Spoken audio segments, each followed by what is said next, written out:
فرعون کے سپاہی گھر گھر کی تلاشی لے رہے تھے۔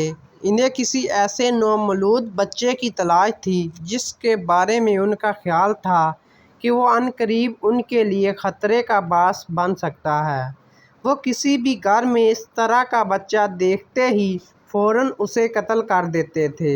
ادھر حضرت موسیٰ علیہ السلام اپنی ماں کی گودی میں تھے۔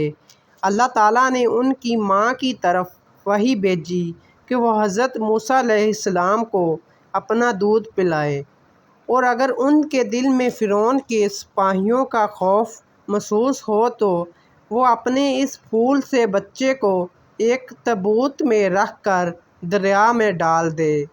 اللہ نے ان سے وعدہ کیا کہ وہ اس بچے کی حفاظت کرے گا، اور ایک دن حضرت موسیٰ علیہ السلام کو ان کی ماں سے ضرور ملوا دے گا، اور انہیں یہ خوشخبری بھی دی کہ وہ انہیں اپنا نبی بنانے والا ہے۔ حضرت موسیٰ علیہ السلام کی ماں نے یوں ہی فرعون کے سپاہیوں کا خطرہ محسوس کیا۔ انہیں اللہ تعالیٰ کا وہ حکم یاد آ گیا۔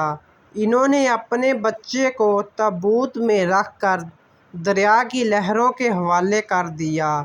دریا کی موجیں اس بچے کو اپنے سینے پر اٹھائے رواں دواں تھیں۔ ادھر فرعون اور اس کی زوجہ اپنے محل کی چھت پر کھڑے ان موجوں کے اتار چڑھاؤ کے حسین نظاروں سے لطف اندوز ہو رہے تھے۔ حضرت موسیٰ علیہ السلام کا تابوت لہروں پر تیرتا ہوا ان کے محل کے عین سامنے پہنچ چکا تھا۔ ان دونوں نے اس چاند سے بچے کو دیکھا اور پھر ایک دوسرے کی طرف سوالیہ نظریں اٹھائیں۔ یہ بچہ میری اور تمہاری آنکھوں کی ٹھنڈک ہے۔ ہم اسے قتل نہیں کرتے بلکہ ہم اسے اپنا بیٹا بنا لیتے ہیں۔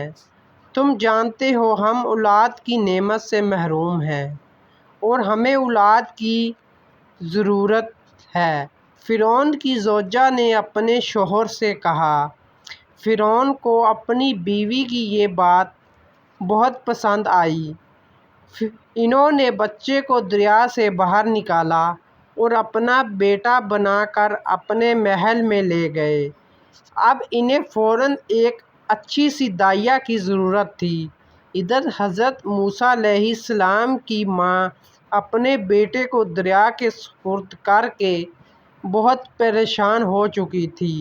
اس نے اپنی بیٹی سے کہا، بیٹی تم چھپ چھپ کر اس تابوت کا پیچھا کرتی رہو۔ چنانچہ اس بچی نے بڑی ہوشیاری کے ساتھ لبِ دریا اس کا پیچھا کیا اور اس بات کا پتہ لگانے میں کامیاب ہو گئی کہ وہ فرعون کے محل میں پہنچ گیا ہے۔ اللہ تعالیٰ نے اس بچے کے ذہن میں یہ بات ڈال دی تھی وہ کسی دائیا کا دودھ نہیں پیے گا۔ ہوشیار بہن ان تمام حالات میں محل کے اس پاس اپنے بھائی کے حالات پر نظر رکھے ہوئے تھی۔ جب پتہ چلا کہ بچہ کسی دائیا کا دودھ نہیں پی رہا تو بہن محل پہنچ گئی اور بولی، میں ایک شائستہ دائیا تلاش کر سکتی ہوں جو اس کو بڑے پیار سے پالے گی۔ پھر اس نے اپنی ماں کو اپنے ساتھ لیا اور فرعون کے محل میں لے گئی۔ اس طرح اللہ کا وعدہ پورا ہوا اور حضرت موسیٰ علیہ السلام اپنی ماں کی گود میں پہنچ گئے۔ دشمن کی طرف سے انہیں تحفظ مل گیا اور دشمن ناکام ہو گیا۔ دوستو اگر آپ کو یہ ویڈیو اچھی لگی ہو تو ویڈیو کو لائک کر دیں اور پیارا سا کمنٹ کر دیں اور چینل کو بھی سبسکرائب کر لیں ایسی مزید اسلامک ویڈیو دیکھنے کے لیے۔ ملتے ہیں نیکسٹ ویڈیو میں۔ اللہ حافظ۔